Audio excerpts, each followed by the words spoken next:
SM news के सभी दर्शकों को मेरा जय भीम, नमस्कार, आदाब, सत श्री अकाल। 3 मई 2002 को बहन कुमारी मायावती ने तीसरी बार देश के सबसे बड़े प्रदेश उत्तर प्रदेश में मुख्यमंत्री पद की शपथ ली। क्यों और कैसे तीसरी बार मुख्यमंत्री बनी बहन कुमारी मायावती, पूरा घटनाक्रम कैसे चला, बताऊंगा मैं वीरेंद्र सिंह। और आप देख रहे हैं एसएम न्यूज द्वारा चलाई जा रही सीरीज बाबा साहेब कांशीराम, कुमारी मायावती, बहुजन स्वाभिमान बसपा। उत्तर प्रदेश में 14वीं विधानसभा के लिए फरवरी 2002 में चुनाव हुए। जब फरवरी 2002 में चुनाव हुए तो उसमें किसी भी दल को स्पष्ट बहुमत नहीं मिला। वहां समाजवादी पार्टी को सबसे ज्यादा सीटें मिली, सबसे बड़ा दल समाजवादी पार्टी उभरा। सबसे बड़ा दल होने के नाते समाजवादी पार्टी ने सरकार बनाने का दावा पेश किया, लेकिन वो अपना बहुमत के लिए, पूर्ण बहुमत के लिए चिट्ठी नहीं दे पाए। बहुमत कहां से लाएंगे, कैसे लाएंगे, चिट्ठी नहीं दे पाए। इस कारण वो सरकार बनाने में असफल रहे। उसके बाद राज्यपाल ने 7 मार्च 2002 को, जो उत्तर प्रदेश के राज्यपाल थे, उन्होंने केंद्र को चिट्ठी लिखी प्रेसिडेंट रूल लगाने के लिए, राष्ट्रपति शासन लगाने के लिए। असमंजस की स्थिति चलती रही। उत्तर प्रदेश में राजनीतिक अस्थिरता का वातावरण पैदा हुआ, राजनीतिक गतिरोध पैदा हुआ और बहुजन समाज पार्टी और भारतीय जनता पार्टी और उसके सहयोगी दलों ने लगभग ये 2 महीने तक आपस में गंभीरता से सोच विचार किया। और सोच विचार करने के बाद जो उत्तर प्रदेश में अस्थिरता का माहौल पैदा हुआ, जो गतिरोध पैदा हुआ, उसको कैसे दूर किया जाए, इस पर दोनों पार्टियों के लोगों ने चिंतन मनन किया। लगभग 2 महीने से सोच विचार होने के बाद सब ये नतीजे पर पहुंचे कि अगर प्रेसिडेंट रूल लगता है तो फिर आगे भविष्य में कोई चारा नहीं है, दोबारा इलेक्शन कराने पड़ेंगे। और अगर दोबारा इलेक्शन होते हैं तो उत्तर प्रदेश की जो आर्थिक मामलों में स्थिति पहले से ही बहुत खराब हो चुकी थी, वो बहुत मुश्किल होगा चुनाव कराना, और चुनाव कराने से स्थिति और ज्यादा खराब हो जाएगी, आर्थिक स्थिति खराब होगी और जिसका असर सीधे सीधे जनता पर पड़ेगा और प्रदेश के आर्थिक बोझ में डूब जाएगा, कर्जे में डूब जाएगा। जब इस बात पे बहुजन समाज पार्टी और भारतीय जनता पार्टी और उसके सहयोगी दलों ने सोचने के बाद ये नतीजे पर पहुंचे कि उत्तर प्रदेश की जनता और आर्थिक बोझ में ना पड़े, इस बात को ध्यान में रखते हुए, उत्तर प्रदेश के हित को ध्यान में रखते हुए बहुजन समाज पार्टी के नेतृत्व में भारतीय जनता पार्टी और उनके सहयोगी दलों को मिलाकर एक संयुक्त सरकार बनाने का फैसला लिया गया।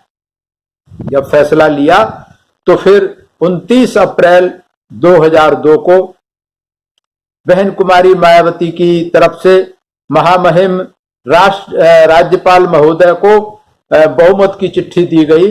और जब वो संतुष्ट हो गए बहुमत की लिस्ट देख करके, चिट्ठी देख करके, तो फिर सरकार बनाने के लिए बुलाया गया और 3 मई 2002 को बहन कुमारी मायावती को तीसरी बार उत्तर प्रदेश की मुख्यमंत्री की शपथ दिलाई गई और कुछ मिनिस्टरों के साथ। जब 3 मई को 2002 को शपथ ली बहन कुमारी मायावती ने, तो बाकी दूसरे दलों ने, खासकर समाजवादी पार्टी ने ये दुष्प्रचार करना शुरू किया कि ये जो बहुजन समाज पार्टी है सांप्रदायिक ताकतों को बढ़ावा देने का काम कर रही है, बीजेपी के समर्थन से सरकार बना करके। उसके बारे में बहन कुमारी मायावती ने विस्तार से उत्तर दिया सदन के अंदर, जब 17 मई 2002 को विश्वास प्रस्ताव पारित करने का जब समय आया तो वहां पर समाजवादी पार्टी के लोगों ने यह ऐतराज किया था। तो बहन कुमारी मायावती ने विस्तार से उत्तर दिया कि किस तरीके से इससे पहले समाजवादी पार्टी ने बीजेपी के साथ मिलकर चुनाव लड़े और उनके साथ मिलकर सरकार बनाई। तो बहन कुमारी मायावती ने कहा कि अगर समाजवादी पार्टी बीजेपी के साथ बनाए, कोई और बनाए तो कोई दिक्कत नहीं है, अगर बीएसपी बनाती है तो सांप्रदायिक हो जाती है। तो ये बहुत सारे सवाल जवाब वहां हुए और बहुमत मिला बहन कुमारी मायावती को। 17 मई 2002 को बहुमत प्रस्ताव पास हुआ। उसमें बहुमत प्रस्ताव के समय पर चली हुई बहस में कुछ लोगों ने कहा कि बीएसपी के बारे में कि ये कहा कि सहयोगी दलों के मिलकर बनाई है, लेकिन ये सिद्धांतों को बीएसपी भूल गई कि बीजेपी से समझौता किया है तो बीएसपी अपने सिद्धांतों से भटक गई है, अपनी विचारधारा से भटक गई है। ऐसा बहुत सारे लोगों ने इल्जाम लगाया, ऐसा आरोप लगाया बहुजन समाज पार्टी, जिसमें बहुजन समाज के लोग भी थे और दूसरे लोग भी थे। उसके बारे में बहन कुमारी मायावती ने सदन के अंदर सभी नेता मतलब प्रतिपक्ष के लोगों को और अपने पक्ष के लोगों को सभी को वहां बताया उपस्थित में। उन्होंने कहा कि मैं बताना चाहती हूं अध्यक्ष जी, बहुजन समाज पार्टी अपने सिद्धांतों से तिल भर भी अलग नहीं हुई है। बहुजन समाज पार्टी ने बाबा साहेब डॉक्टर अंबेडकर, महात्मा ज्योतिबा फुले और अन्य नेताओं के बताए हुए रास्ते पर चलकर बहुजन समाज पार्टी के राष्ट्रीय अध्यक्ष ने उनके बताए रास्ते पर चलकर इस देश के अंदर सामाजिक परिवर्तन के लिए जो संघर्ष शुरू किया है, वह हमारी लड़ाई पूरे देश के अंदर जारी रहेगी। कहीं भी किसी भी नीति से कोई समझौता बहुजन समाज पार्टी की नीति से समझौता न हुआ है और न होगा। बहन कुमारी मायावती ने कहा कि बहुजन समाज पार्टी और भारतीय जनता पार्टी की विचारधाराएं अलग अलग हैं, लेकिन देश और प्रदेश की जनता सर्वोपरि थी, सर्वोपरि है। तो हमने उत्तर प्रदेश की जनता के हित में विभिन्न विचारधाराओं के होते हुए भी प्रदेश की जनता को हित को ध्यान में रखकर यह फैसला किया है और उस फैसले के आधार पर अपनी अपनी विचारधाराएं पर सब लोग कायम रहेंगे। इसमें कहीं कोई दिक्कत की बात नहीं है। बहुत लंबा वक्तव्य बहन कुमारी मायावती ने दिया, बहुत सारे सवाल जवाब हुए, उसमें सारी चीजें चलती रही और उसके बाद वहां किसी ने सवाल किया, आपत्ति की, जो पहले सरकार बनाई साझा न्यूनतम साझा कार्यक्रम के बारे में आपत्ति की कि भाई किस तरीके से चलाएंगे ये सरकार, कैसे चलेगी सरकार। तो इसमें बहन कुमारी मायावती ने कहा कि जहां तक साझा प्रोग्राम के बारे में भी यह कहा गया है कि नेता सदन ने अपनी सरकार के न्यूनतम साझा कार्यक्रम के बारे में नहीं बताया। बहन जी ने कहा, मैं स्पष्ट करना चाहती हूं कि 3 मई को मैंने जब मुख्यमंत्री पद की शपथ ली थी, शपथ लेने के बाद जब मैंने पहली कॉन्फ्रेंस की थी तो हमने विस्तार से अपने न्यूनतम साझा कार्यक्रम के बारे में प्रेस मीडिया के माध्यम से पूरे प्रदेश को, पूरे देश को ये बता दिया था कि हमारा न्यूनतम साझा कार्यक्रम क्या है। दोबारा फिर बताया बहन जी ने कि हमारा जो सरकार का न्यूनतम साझा कार्यक्रम है ये कोई बहुत लंबा चौड़ा नहीं है, बहुत स्पष्ट है कि हमारी सरकार प्रदेश में अन्याय मुक्त, भय मुक्त, अपराध मुक्त और आर्थिक मामले में विकास को आगे बढ़ाने का वातावरण पैदा करेगी। समाज के हर वर्ग को ध्यान रखेगी, लेकिन जो दबे कुचले वर्ग के लोग हैं उनका प्राथमिकता के आधार पर ध्यान रखा जाएगा। कानून व्यवस्था को चुस्त दुरुस्त बनाया जाएगा। यह मेरी सरकार का न्यूनतम साझा कार्यक्रम है। तो इस तरीके से बहन कुमारी मायावती ने न्यूनतम कार्यक्रम के बारे में बताया। वहां कुछ लोगों ने पहले 2 सरकारें चलाने के आधार पर कहा कि आपकी सरकार में तो ट्रांसफर बहुत भारी तादाद में होते हैं और इस तरीके से नहीं होने चाहिए। तो उसमें किसी ने कहा था कि एक एक मिनट में एक एक ट्रांसफर होता है। तो बहन कुमारी मायावती ने कहा कि ट्रांसफर को लेकर विपक्ष को बहुत तकलीफ हो रही है। बहन कुमारी मायावती ने बताया कि जब बहन जी के बाद जो मुख्यमंत्री बने, उत्तर प्रदेश के बहन जी से पहले जो मुख्यमंत्री रहे, वो सब ये काम करते रहे। भारी मात्रा में ट्रांसफर उद्योग चला, सभी मुख्यमंत्रियों ने चलाया, लेकिन तब किसी ने किसी मुख्यमंत्री को नहीं पूछा, किसी मुख्यमंत्री पे अंगुली नहीं उठाई, क्योंकि वो सवर्ण के बेटे थे। आज जब दलित की बेटी इस प्रदेश की मुख्यमंत्री बनी है तो ये बेकार के सवाल किए जा रहे हैं। और बहन कुमारी मायावती ने कहा कि यहां आप लोगों की जो मनुवादी मानसिकता है वो बिल्कुल साफ नजर आती है। ट्रांसफर करना मुख्यमंत्री का अधिकार है। उत्तर प्रदेश की कानून व्यवस्था को चुस्त दुरुस्त करने के लिए, प्रशासन को चुस्त दुरुस्त करने के लिए माननीय सुप्रीम कोर्ट के जो निर्देश हैं उसको ध्यान में रखकर हमने पहले भी तबादले किए हैं और आगे भी जो तबादले किए जाएंगे उसको ध्यान में रख करके किए जाएंगे।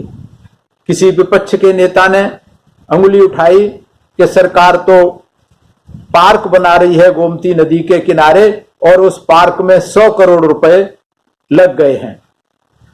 तो बहन कुमारी मायावती ने उसके जवाब में कहा कि माननीय अध्यक्ष जी, यह नहीं बता रहे कि उद्यान किस महान व्यक्ति का बन रहा है। जिन्होंने आरोप लगाया उन्होंने सिंपली उसे पार्क बताया, कि ये नहीं बताया कि ये उद्यान किसके नाम पर बन रहा है। ये बहन कुमारी मायावती ने बताया कि ये उद्यान परम पूज्य बाबा साहेब डॉक्टर अंबेडकर के सम्मान में बनाया गया है, जिन्होंने भारत का संविधान बनाया, वह बाबा साहब के नाम से है। और अब इन सब लोगों को तकलीफ होती है कि बाबा साहब के नाम पे इतना बड़ा ये पार्क क्यों बनाया जा रहा है।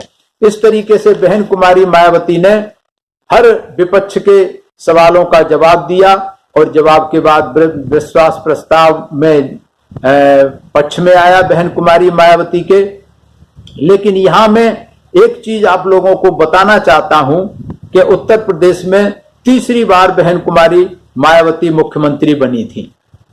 तीसरी बार जब मुख्यमंत्री बनी बहन कुमारी मायावती, तो इसमें यह सोचने की बात है कि किस तरीके से बहन कुमारी मायावती ने ये जो स्थिति आई कैसे आई, ये जानना समझना बहुत ही जरूरी है। क्योंकि पहली बार जब सरकार बनी थी 1995 में, तब बीएसपी के 67 एमएलए थे और बीजेपी के 176 एमएलए थे। दूसरी बार जब सरकार बनी तो बीएसपी के 67 एमएलए और बीजेपी के 174, और तीसरी बार जब सरकार बनी तो बीएसपी के 98 थे और बीजेपी के 88।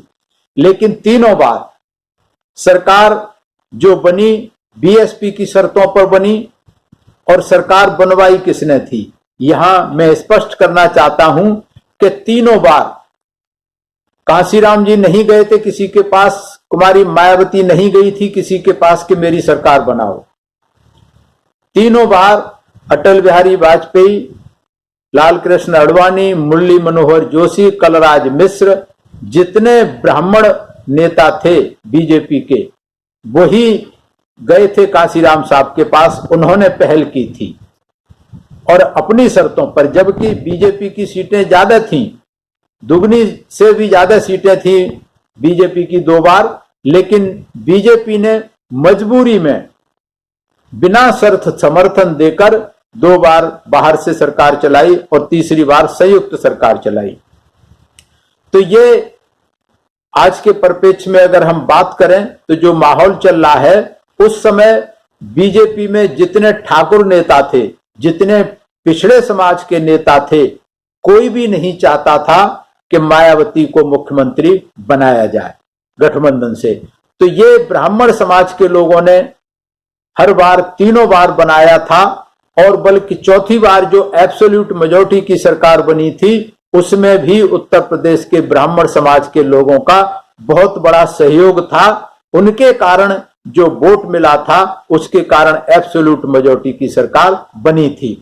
और इसमें तीनों बार जो सरकार बनी, चारों बार जो सरकार बनी, इसमें बीएसपी का कोई नुकसान नहीं हुआ, बल्कि बीएसपी के एमएलए बढ़ते गए और बीजेपी के कम होते गए। 1991 में जहां बीजेपी की एब्सोल्यूट मेजॉरिटी थी और वो जाते जाते 1991 में इनके 221 मेंबर पार्लियामेंट थे और बीएसपी के 12 थे। 95 में बीएसपी के 67 और इसके 176, उसके बाद 97 में 67, 174 और 98 में 2002 में 98 बीएसपी के और 88 इनके, और 2007 में बीएसपी के 206 और बीजेपी के 51। तो जो बीजेपी 221 सीट वाली पार्टी थी वो 51 पे पहुंच गई, और ये बहुजन समाज पार्टी से गठबंधन करने के कारण राजनीतिक पंडितों ने कहना शुरू किया था कि अब बीजेपी बीएसपी को खत्म कर देगी। ऐसा तीनों बार ऐसा कहा कि भाई बीजेपी बीएसपी को खत्म कर देगी, लेकिन ये उल्टा हुआ। उत्तर प्रदेश में बीजेपी से समर्थन से सरकार बना करके और बहुजन समाज पार्टी ने, जिसकी 221 सीट होती थी 1991 के चुनाव में, और वो 2007 तक आते आते मात्र 51 सीटें रह गई, और बीएसपी की जो 12 सीटें थी वो 206 सीटें हो गई। इसलिए मैं सभी दर्शकों को बताना चाहता हूं, खास करके माइनॉरिटी को और ओबीसी के लोगों को, जो आज भी किंतु परंतु करते हैं। और तीनों बार बीजेपी के समर्थन से सरकार बनी, लेकिन बीजेपी का कोई भी एजेंडा हावी नहीं होने दिया। अगर विचारधारा चली तो वो केवल और केवल बीएसपी की विचारधारा चली, किसी और पार्टी की, किसी और नेता की कोई भी विचारधारा हावी नहीं हुई। जब उन्होंने हावी होने की कोशिश की तो पहली बार 4.5 महीने में बहन कुमारी मायावती ने मुख्यमंत्री को ठोकर मार दी, दूसरी बार 6 महीने में ठोकर मार दी, और तीसरी बार 1.5 साल में ठोकर मार दी।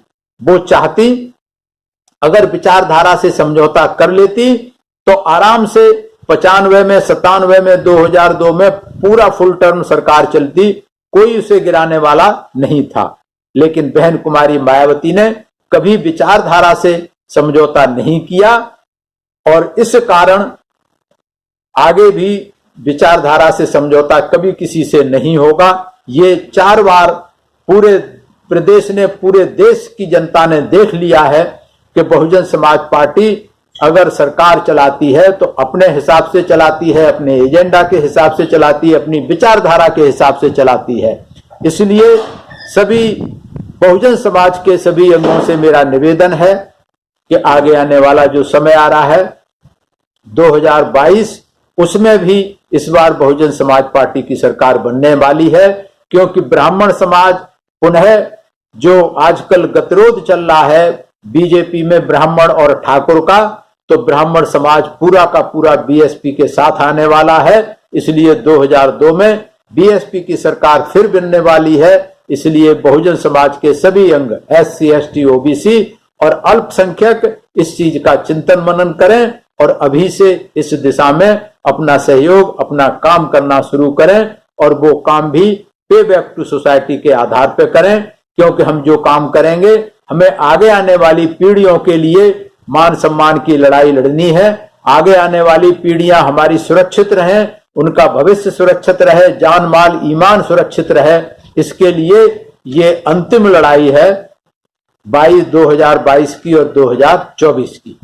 तो किस तरीके से, किन परिस्थितियों में बहन कुमारी मायावती को मुख्यमंत्री बनाया बीजेपी के ब्राह्मण नेताओं ने, मैंने आपको बताने की कोशिश की। मैं सभी का धन्यवाद करता हूं, एसएम न्यूज का धन्यवाद करता हूं जो इस सीरीज को चला रहे हैं, और बहुजन समाज पार्टी साहब कांशीराम बहन कुमारी मायावती के संघर्षों को जन जन तक पहुंचाने का काम कर रहे हैं। मैं धन्यवाद करता हूं एसएम न्यूज के दर्शकों का, जो इस सीरीज को पसंद कर रहे हैं, लाइक कर रहे हैं और कमेंट्स के द्वारा हमारी हौसला अफजाई कर रहे हैं, हमारा मार्गदर्शन कर रहे हैं। आज बस इतना ही। सभी को मेरा जय भीम, सभी को मेरा प्रणाम। अगर आपने अभी तक हमारा चैनल सब्सक्राइब नहीं किया है तो सब्सक्राइब करें और घंटी का बटन बिल्कुल भी दबाना ना भूलें ताकि सभी लेटेस्ट खबरें पहुंच सकें आप पे सबसे पहले।